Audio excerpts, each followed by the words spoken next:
Paulo, eu quem agradeço pela oportunidade, estou à inteira disposição, espero que esse seja o primeiro de muitos outros convites para a gente discutir aqui a situação do nosso estado e também a situação de todo o Brasil nesse momento tão difícil. Estava aqui acompanhando a sua fala, realmente ninguém tem a fórmula mágica, né, para resolver os problemas da pandemia. A gente vê muita gente criticando algumas ações, mas a realidade é que isso não é um problema de Minas Gerais, do Brasil, é um problema mundial e está todo mundo tentando aprender aí em meio ao caos. Deputado, vamos começar com uma pergunta muito direta. Por que raios um mineiro de 36 anos, recém-chegado à Câmara dos Deputados, resolve se candidatar à presidência daquela casa? Me explique, por favor. Primeiro, por perceber que nenhum dos dois candidatos que polarizavam o debate tinha respaldo popular para ali estar. Então, independente de qualquer ideologia partidária, fato é que nenhum dos dois candidatos que polarizavam a disputa tinham o apelo popular. Isso ficou nítido desde o início. E, em segundo lugar, para medir o nível de descolamento do parlamento brasileiro com a sociedade brasileira. Eu tenho dito, Paulo, que ali dentro do Congresso Nacional, uma coisa que me assusta muito é que parece que o deputado, depois que ele é empossado no seu mandato, ele entra em um outro mundo, onde ele tira totalmente os pés da realidade. As vozes que vêm das ruas não fazem qualquer diferença ali dentro. Ora, Janones, então você está defendendo que a eleição para a presidência da Câmara fosse direta, que o povo escolhesse? Não, não é isso. Mas eu disse no lançamento da minha candidatura e vou repetir aqui para você, que se a gente vivesse em um país com uma democracia consolidada, a opinião popular era para, no mínimo, ter algum peso ali. Era para ela influenciar no voto de alguns parlamentares, pelo menos. E não foi o que aconteceu. Então, esse nível de descolamento ele é preocupante. Eu não acredito em uma democracia sem a participação popular. Citei no dia do meu discurso ao qual você se referiu a frase histórica de Abraham Lincoln, quando ele definiu democracia como um regime sendo do povo para o povo e com o povo. Então, se você despreza a opinião popular, você já não está mais falando em um regime de fato democrático. Então, a minha candidatura tinha esse objetivo. E nesse sentido, eu acho que nós conseguimos êxito. Nós conseguimos escancarar para o Brasil o descolamento da classe política com os anseios da população e nós conseguimos também dar visibilidade às nossas lutas, às nossas bandeiras. O saldo foi positivo. Deputado, boa noite. A gente vê em seu discurso que você condena a polarização entre o Bolsonaro versus a esquerda. Assim como o próprio presidente, você também tem aí uma série de seguidores aí na sua base e é um formato que deu certo com o presidente Jair Bolsonaro. E eu queria com isso entender aí os seus próximos voos, aonde você pretende caminhar na esfera política, de se candidatar aí a voos maiores, e se para essa próxima eleição aí você acha que você já teria capacidade de alcançar aí uma presidência e buscar uma coisa bem maior aí do que o seu cargo atual de deputado. Rodrigo, antes de responder de forma direta e objetiva a sua pergunta, eu quero só fazer uma observação sobre isso que você colocou da polarização direita versus esquerda.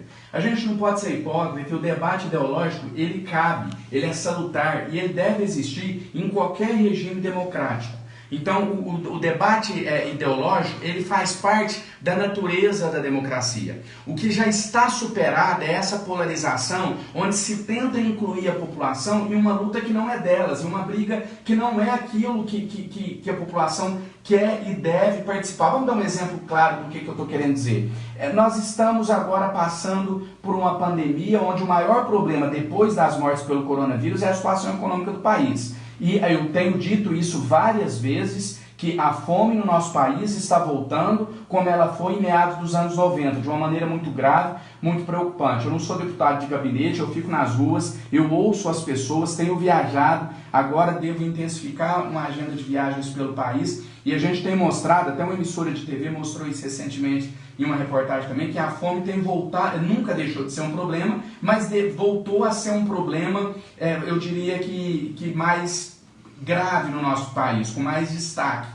Né? E a gente falando nisso, a gente tem que falar em auxílio emergencial, que é o recurso que dá esperança a essas famílias. Quando você fala de auxílio emergencial, você está falando de uma luta da direita e da esquerda, ou que pelo menos deveria ser. Então a prioridade no debate político hoje tem que ser pautas que unam a população. É isso que a gente deve priorizar. O debate ideológico ele só serve aos extremos. O atual presidente da República ele foi eleito com base nesse discurso radical, nesse discurso de extremos. Essa polarização, ela só beneficia os extremos. A extrema esquerda que depende da extrema direita para sobreviver e a extrema direita que depende da extrema esquerda para sobreviver, para manter o seu discurso. Enquanto isso, a população fica do lado de fora assistindo, chupando o dedo, me desculpa a expressão, enquanto os parlamentares estão lá do alto do seu salário de R$33 mil por mês discutindo pautas ideológicas, ideologia de gênero e tantos outros temas que neste momento não é a prioridade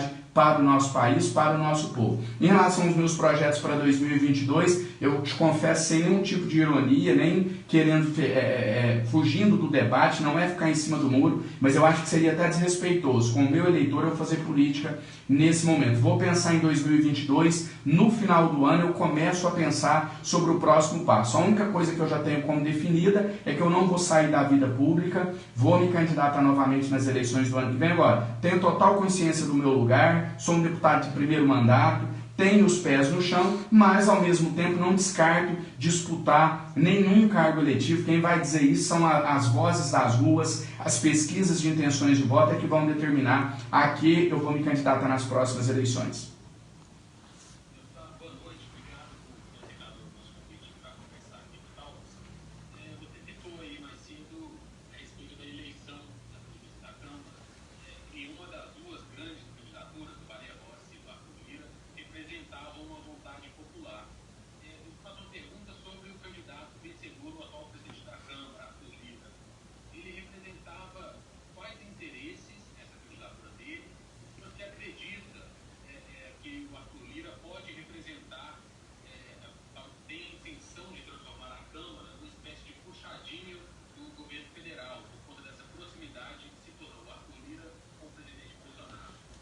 Em primeiro lugar, a candidatura vencedora, ela representava o mesmo que representava a candidatura que ficou em segundo lugar. Representavam os interesses de caciques partidários, de grupos econômicos, de grupos que buscam o poder pelo poder, representavam tudo, menos o interesse popular. Sobre o risco de se tornar um puxadinho do governo, eu não tenho nenhuma dúvida que isso vai acontecer, da mesma maneira que eu não tenho nenhuma dúvida que se o outro candidato vencesse, a Câmara se tornaria um puxadinho do então presidente Rodrigo Maia. Quando eu usei a tribuna no dia da eleição, eu disse o seguinte: olha, o povo não clama pelo André Janones.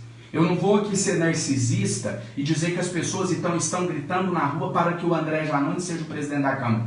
O povo está gritando na rua e quer um presidente da Câmara que ande aliado com a população, que ouça o que a população quer dizer. A voz que vem das ruas, ela tem que ter algum peso dentro de um parlamento, ou então nós estaremos vivendo em uma ditadura. Eu vou citar só mais um exemplo aqui para não me alongar rápido do que eu estou querendo dizer. No dia 1º de setembro do ano de 2020, eu fiz uma transmissão nas minhas redes sociais que detém até hoje o recorde de maior transmissão da história do mundo, não é um recorde brasileiro, é um recorde mundial no Facebook. Nós atingimos lá 4.300.000 pessoas de forma praticamente simultânea nas redes sociais. Isso foi noticiado por todos os veículos de imprensa.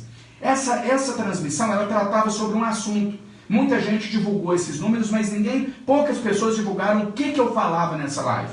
Essa live pedia para o então presidente em exercício da Câmara dos Deputados, o presidente Marcos Pereira, o deputado Marcos Pereira, pediu o seguinte: deputado, paute o auxílio a MP1000 para que o auxílio volte para R$600, e se não pautar, deputado, pelo menos explique por que não vai pautar. Olha, a Câmara se manifesta dizendo que não vai pautar por isso, por aquilo.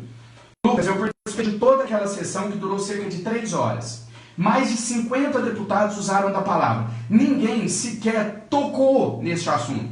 Eu não estou questionando aqui o fato de não ter pautado a MP1000. Estou dizendo que não se tocou nesse assunto. Quer dizer, você tinha 4.300.000 brasileiros assistindo aquilo e esperando, olha, vamos ver o que a Câmara dos Deputados, que me representa, o parlamento do meu país, vai falar para mim, vai me dar de satisfação. A Câmara virou as costas para o povo naquela tarde.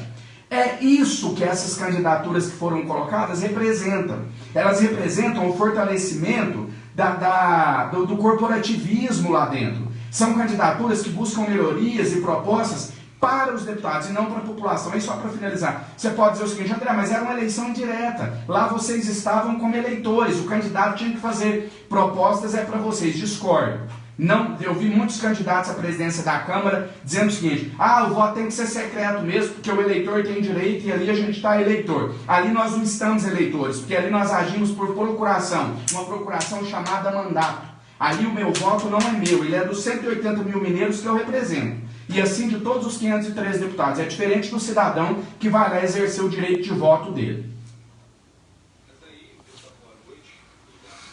Boa noite.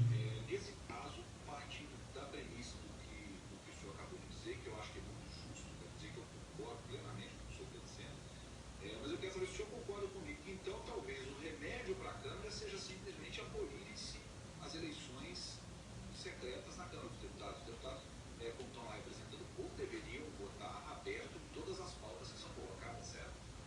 Em relação à votação dos projetos na Câmara, na verdade, a grande maioria, essas votações já são abertas. A gente tem essa exceção relacionada à candidatura à presidência da Câmara, Luiz Fernando, e eu concordo com você. Eu não vejo justificativa para a manutenção do voto secreto. A gente vê muito parlamentar que não divulgou, não comunicou com a população o candidato dele, mas estava lá em reuniões pela madrugada, estava lá discutindo apoio, estava lá conversando com o candidato vencedor, com o candidato derrotado, enfim, falta transparência. Não é um processo eleitoral,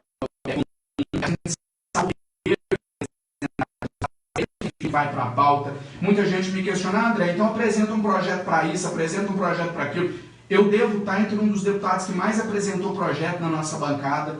Estou em Brasília agora essa semana, a gente vai propor essa semana, esse eu tenho esperança de chegar em plenário, porque há uma boa vontade de vários líderes, um projeto para tentar facilitar a vacinação para aqueles que estão enfrentando o câncer, né, passando por tratamento de câncer. Então, aí as pessoas perguntam, por que você não coloca um projeto para isso, para aquilo? Porque o projeto não chega no plenário, não chega porque quem decide a pauta é o presidente. Então, essa eleição é uma eleição que deveria sim ser direta, porque ali, como eu disse, repito, nós não somos eleitores, nós estamos agindo em nome daqueles que ali nos colocaram. E só para fechar, Luiz Fernando, eu acho que a solução realmente não é uma solução a curto prazo, é uma solução a longo prazo, nem a médio mas a solução é a conscientização dos eleitores. E eu vou te ser bem sincero que eu sou otimista com isso. Eu acho que a gente vive no país, os livros de história do futuro, daqui 20, 30 anos, eu acho que a gente vai ler esse momento, 2018, 2020, 2022, como um momento de transição para um modelo de política em que não será mais possível fazê-la longe dos eleitores, longe da população.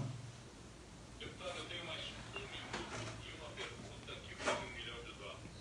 Minas Gerais tem dois candidatos que se apresentam agora para 2022 na disputa do governo.